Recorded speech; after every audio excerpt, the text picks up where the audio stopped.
Deci, salutare prieteni!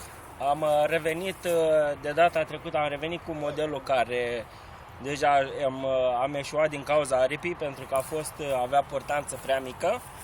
Deci, cum v-am mai spus, ăsta e proiectul Rechin, dedicat unui bun prieten al meu, Ionuț.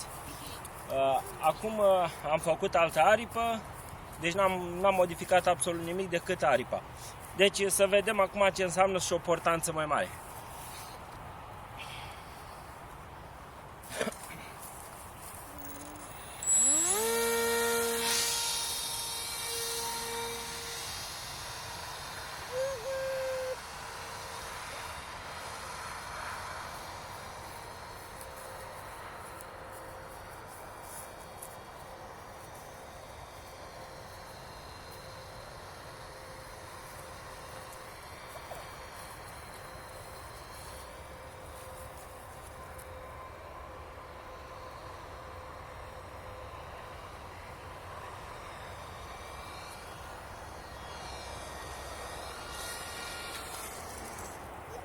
Deci e clar, n-are putere motorul. Ce să faci, frate, să duci?